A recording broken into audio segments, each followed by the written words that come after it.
Bonjour à tous, c'est Florence, bienvenue dans cette vidéo. Donc aujourd'hui, je vais répondre à une question qui m'est souvent posée, c'est-à-dire quand est-ce que j'ai commencé à tirer les cartes et quels conseils je pourrais donner à ceux qui souhaitent commencer à étudier le tarot. Donc j'ai commencé à tirer les cartes en 2017 et j'ai pas commencé avec le tarot, j'ai commencé avec les oracles, tout simplement parce que le seul tarot que je connaissais à l'époque, c'était le tarot de Marseille. Et que les illustrations ne m'attiraient pas du tout, donc du coup je me suis tournée vers les oracles. En me tournant vers les oracles, c'est quelque chose qui m'a plu, donc je me suis intéressée à ce monde-là. J'ai commencé à chercher ce qui se faisait sur YouTube au niveau des jeux, et de fil en aiguille, j'ai découvert le tarot, et plus spécifiquement le tarot qui suit le système du Rider-Waite. Donc je vous mettrai des liens à la fin de la vidéo, je vous mettrai un lien vers la bibliothèque de la cartomancienne, la vidéo que j'ai fait pour choisir son premier tarot, et aussi vers mon journal de tirage, puisque je vais en parler aussi dans cette vidéo. Alors, un des premiers conseils que je pourrais donner, c'est de vous donner du temps pour apprendre le tarot et d'y consacrer du temps.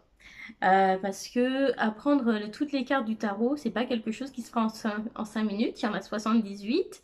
Et même si vous connaissez toutes les définitions, c'est pas pour autant que votre tirage sera forcément hyper abouti, parce que tout le monde peut ouvrir une application ou chercher des définitions, mais ce qui va vraiment donner de l'intérêt à un tirage, c'est l'interprétation qu'on en fait.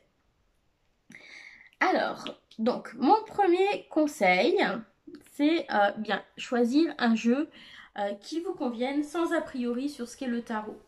Le tarot, c'est beaucoup de choses. C'est de la divination, c'est un outil de développement personnel, ça peut être un outil en magie, ça peut être un outil psychologique. Enfin voilà, c'est beaucoup de choses, donc n'ayez pas d'a priori sur ce qu'est un tarot. Ensuite, n'ayez pas d'a priori non plus sur ce qu'est un bon ou un mauvais jeu. Parce qu'il n'y a pas de bon ou de mauvais jeu. Tous les jeux qui ont été créés, ils ont été créés pour répondre à un besoin pour des personnes. Euh, donc il y a des jeux qui vont être très sombres, qui vont répondre à des besoins. Vous allez avoir des jeux qui vont être très très chamallows, tout mignons. Mais peut-être qu'à un moment donné de votre vie, ça peut répondre à un besoin aussi. Donc voilà, ne partez pas avec une critique en vous disant qu'il y a des jeux qui sont mieux que d'autres et qu'il y en a qui sont plus valables que d'autres. De même, un tarot qui est ancien comme le tarot de Marseille et qui a fait ses preuves auprès de beaucoup de gens peut très bien ne pas vous parler. Donc du coup, mon conseil principal pour le choix de votre jeu, ça va être de choisir quelque chose qui vous touche et qui vous plaise, quelque chose qui parle à votre sensibilité. Parce que on peut avoir un très bon jeu de tarot et ne pas y être sensible et pas du tout se connecter avec.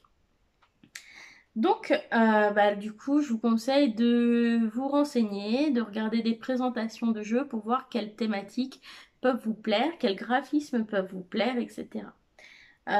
Pour ma part, j'utilise le système du Rider-Waite parce que les illustrations des arcanes mineurs sont illustrées et du coup, je trouve ça plus facile.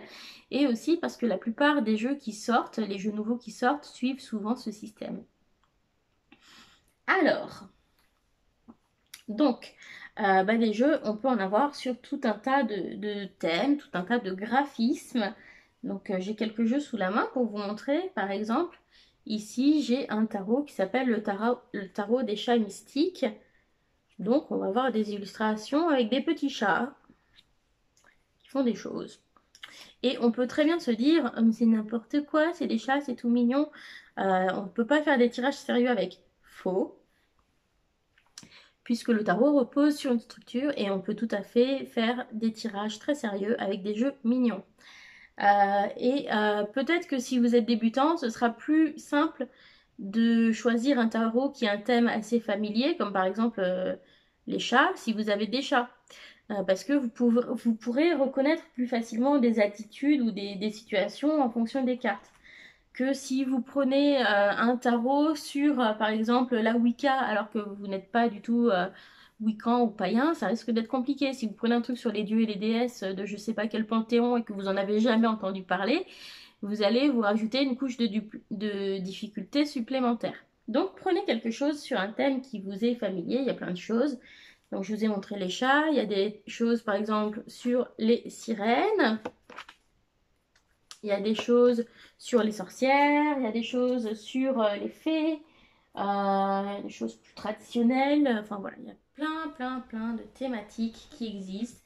Il y a des tarots très modernes aussi, comme celui-ci, qui me parlent du coup beaucoup plus que des choses anciennes comme le Marseille. Parce que bah, tout simplement, c'est peut-être plus ma génération aussi.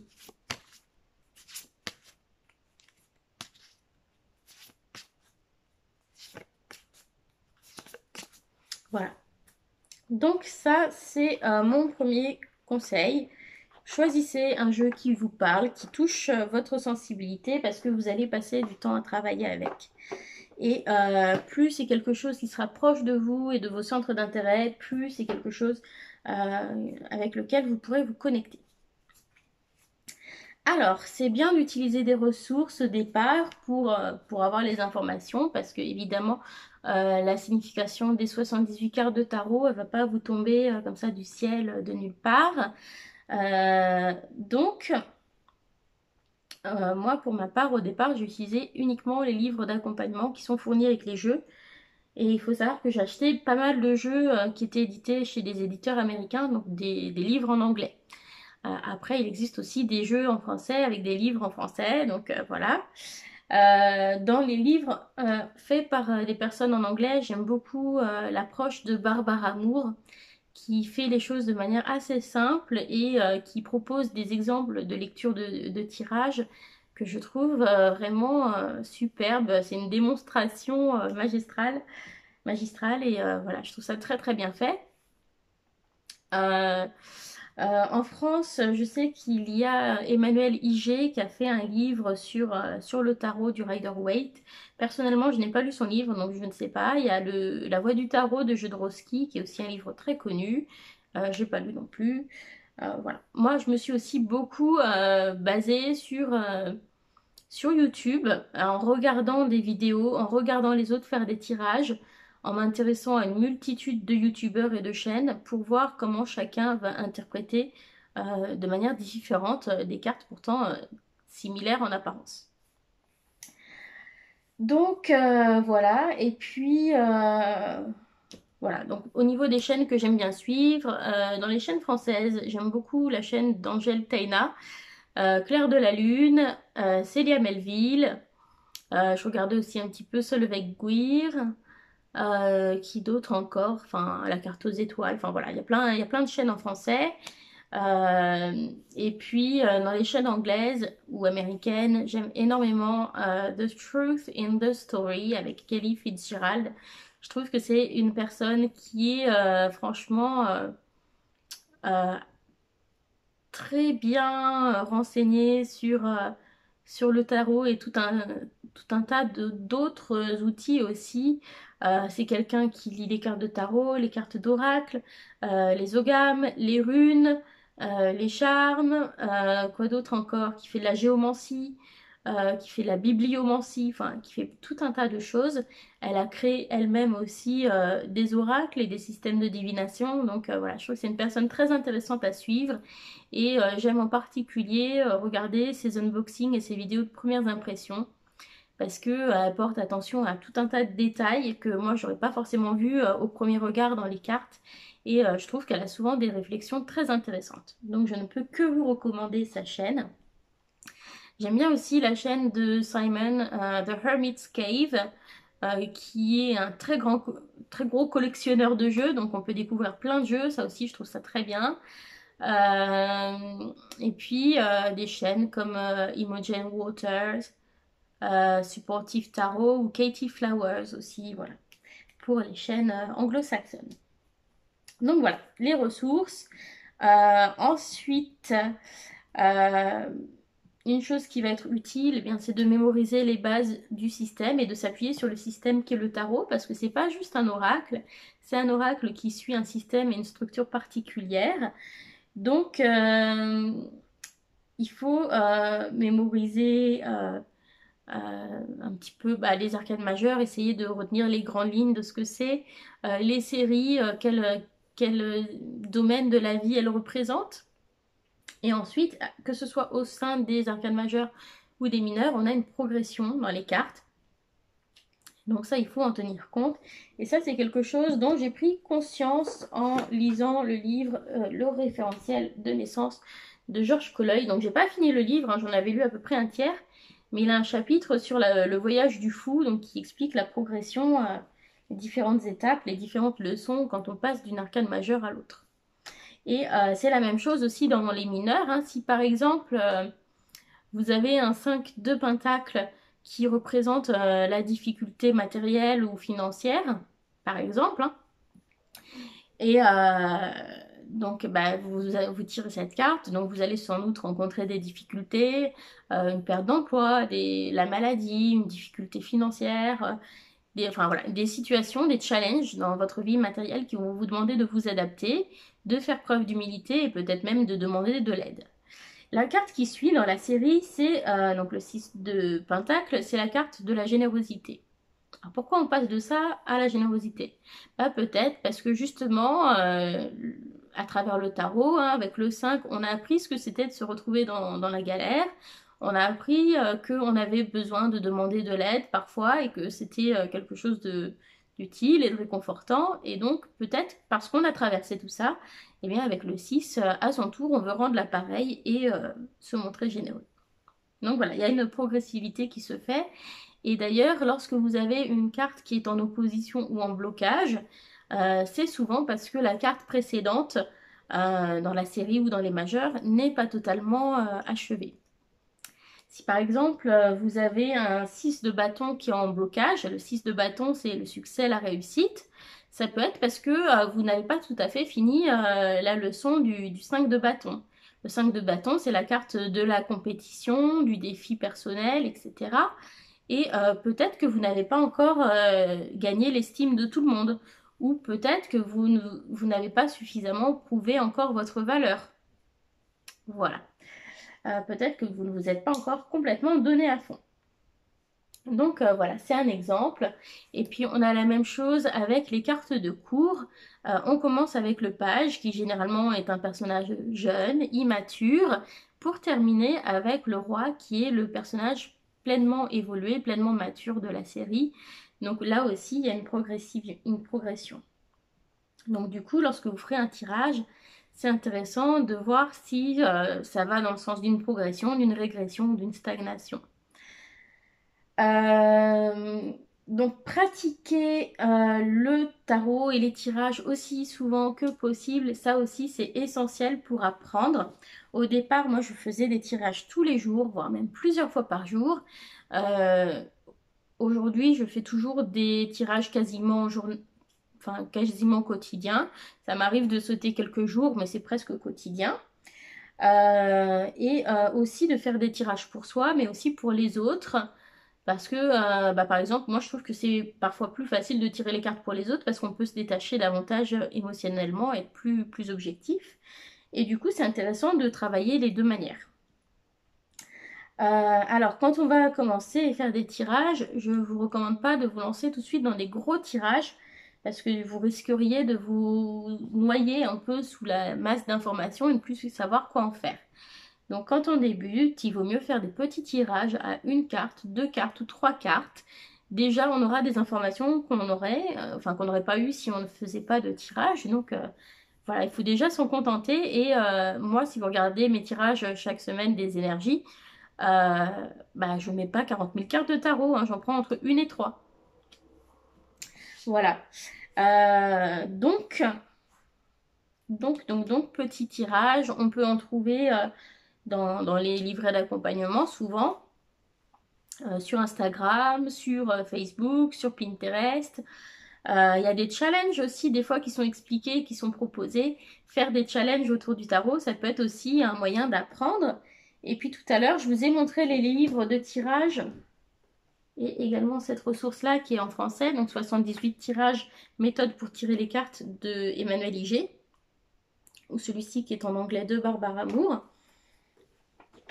Peut-être le fait de prendre chaque jour un tirage et d'essayer de le faire, ça peut être un moyen pour vous d'apprendre les cartes. Et sinon, il y avait aussi celui-ci, 365 Donc Tarot Spreads, c'est en anglais, de Sacha Graham. Donc il vous propose tous les jours un tirage sur une thématique différente. Et sur le côté, à chaque fois, vous avez une carte de tarot en rapport avec ce tirage et une information dessus. Par exemple, ici, c'est un tirage, donc jeté de dés, hein, euh, tirage de bonne fortune.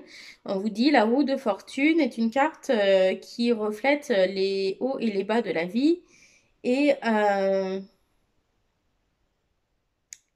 c'est un motif qu'on retrouve sur beaucoup de machines à sous. Voilà, bon. Il y a des petites informations plus ou moins intéressantes, mais du coup, voilà, je trouve ça plutôt sympathique.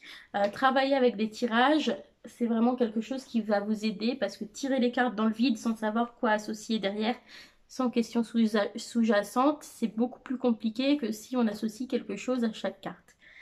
Donc, voilà.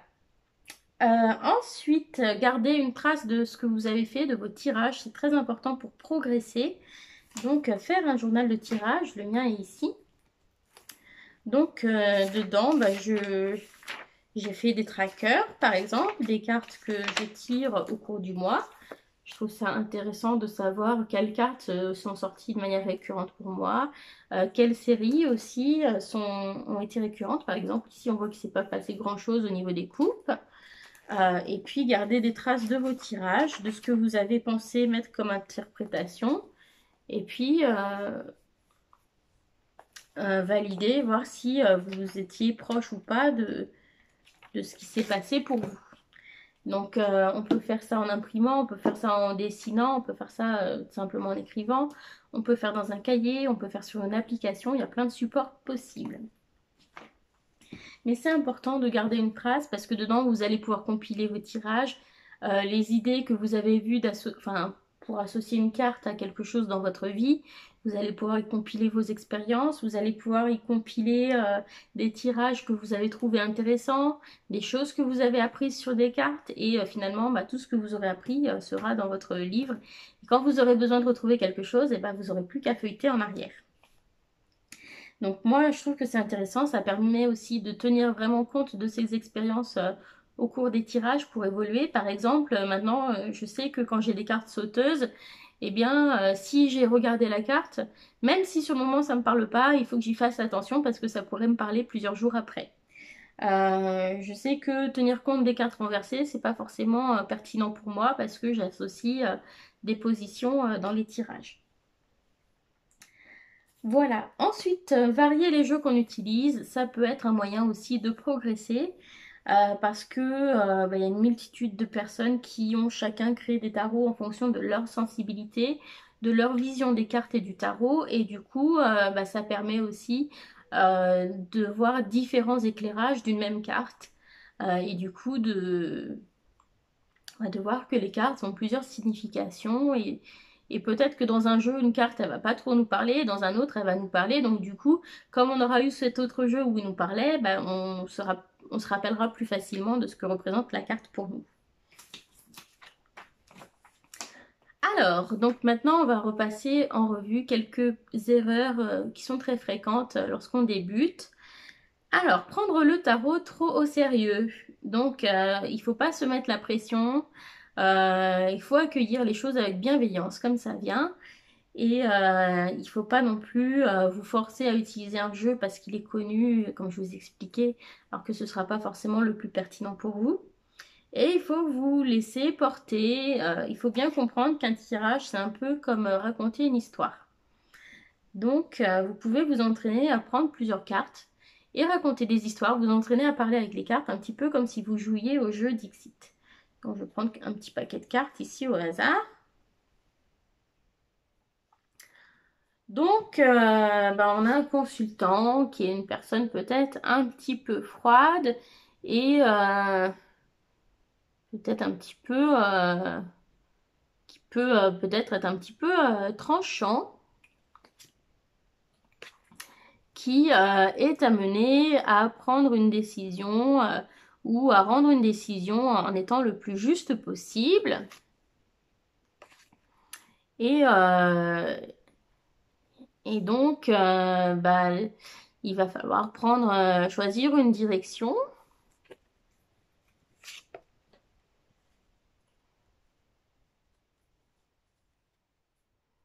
Et, donc, il va ici, sa direction, il va peut-être... On a un personnage qui a l'air plutôt centré sur lui-même, sur son confort. Et donc, il va peut-être prendre une direction qui va lui assurer davantage de confort, davantage de sécurité. Voilà, donc ça peut être une manière de faire pour vous entraîner.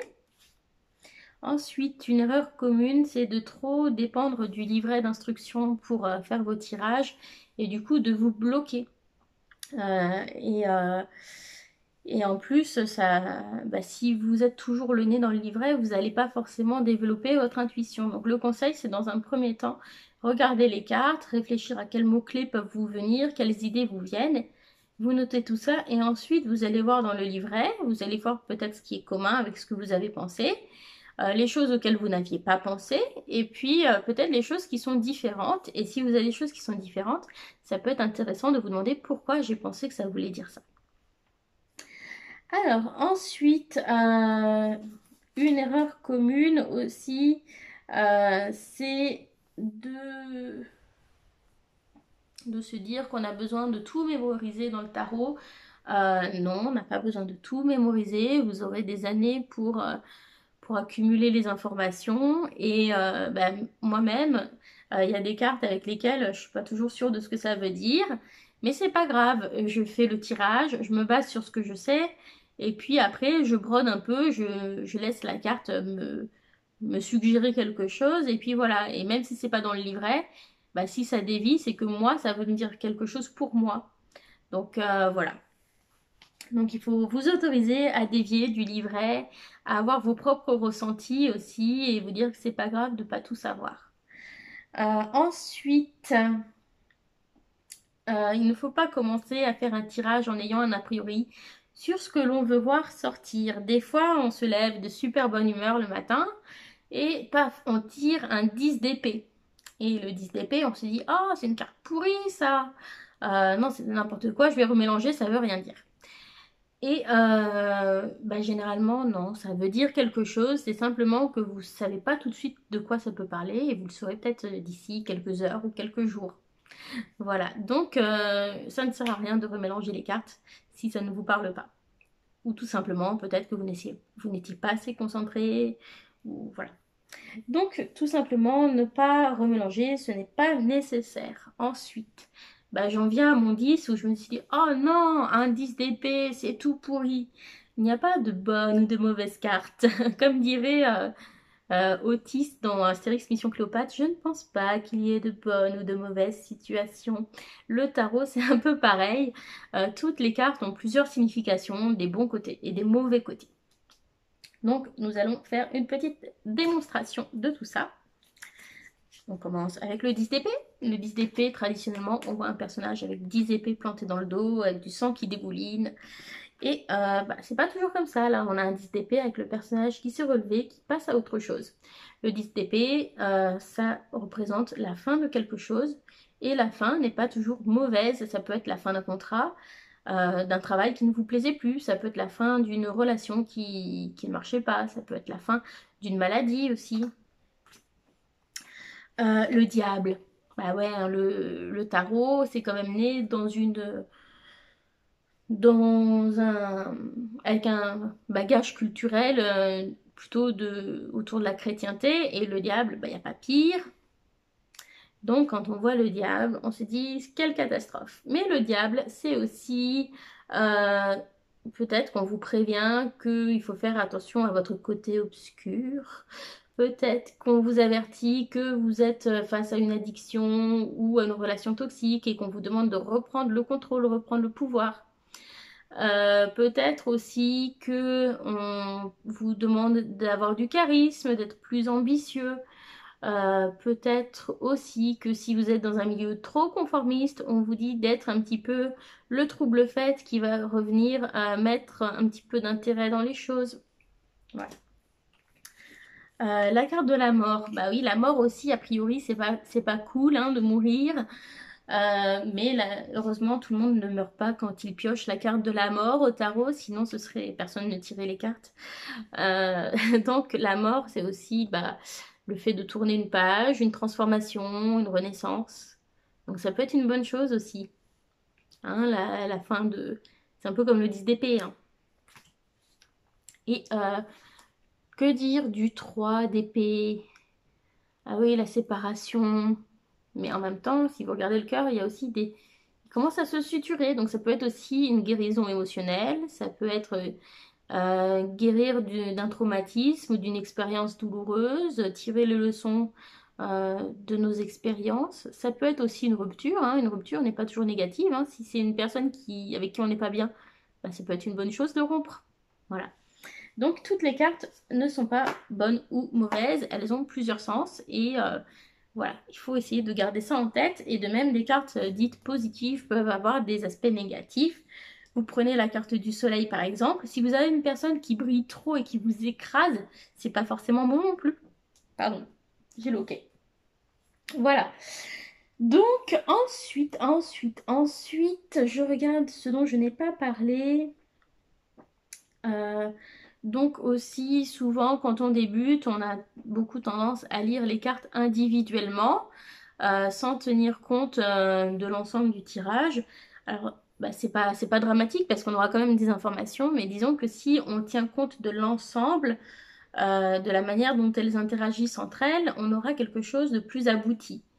Donc ça, vous verrez peut-être la différence entre quand vous avez commencé et puis plusieurs années plus tard, vous verrez que vous tiendrez compte de plus de choses et que vous aurez des tirages plus aboutis. C'est pour ça que moi j'aime bien mélanger un tirage de tarot avec des cartes d'oracle pour voir les choses qui se soulignent entre elles, qui se révèlent, etc., qui se complètent. Et enfin, pour terminer, qu'est-ce qu'on va dire c'est voilà, de rester ouvert aux messages qui vous parviennent, d'être bienveillant, de ne pas vous dire que il n'y a qu'une seule vérité au tarot, il y a plusieurs vérités. Et même si des personnes vous disent c'est n'importe quoi ton tirage, nanana, c'est pas comme ça qu'on lit les cartes, il y a plusieurs manières de lire les cartes et du moment que ça vous apporte quelque chose, c'est pas grave. N'en tenez pas compte. Dernier conseil, je vous ai dit qu'une chose qui m'avait beaucoup aidé, c'était de faire des tirages pour moi et pour les autres. Mais il est important de savoir poser des limites quand quelque chose vous met mal à l'aise et que vous n'avez pas envie de le faire. Donc par exemple, moi ce qui me met très mal à l'aise et que j'aime pas répondre du tout, c'est les questions autour des grossesses. Parce que ça fait des années que mon mari, qu'on essaie d'avoir des enfants et on ne peut pas en avoir. Donc c'est quelque chose qui me touche beaucoup trop émotionnellement et je suis incapable de faire des tirages sur les grossesses. Donc quand c'est comme ça, je dis aux gens, bah non, j'en suis incapable, je sais pas faire ce genre de tirage, je le fais pas. Ou alors quand je sens qu'une personne est beaucoup trop affectée par une situation et que je la sens trop fragile, pareil, je lui dis non, je suis pas en mesure de vous aider, je vous conseille d'aller voir un médecin ou je vous conseille de téléphoner à une personne pour un service de telle chose ou telle chose, mais je ne suis pas en mesure de faire votre tirage. Donc voilà, ça c'est important. Et puis, bah voilà, si le tarot est quelque chose qui vous intéresse, eh bien, c'est quelque chose qui a beaucoup de choses à vous apporter. Ça peut vous apporter une meilleure connaissance de vous-même. Ça peut vous aider à prendre des décisions, à rentrer en dialogue avec vos questionnements, vos doutes. Moi, c'est aussi quelque chose qui m'a permis de prendre confiance en moi pour m'exprimer. Donc voilà, c'est un très bel outil et donc je vous souhaite un bon voyage à la découverte du tarot. Bisous à tous, n'hésitez pas à mettre vos questions dans les commentaires s'il y en a d'autres. Bisous, bye bye!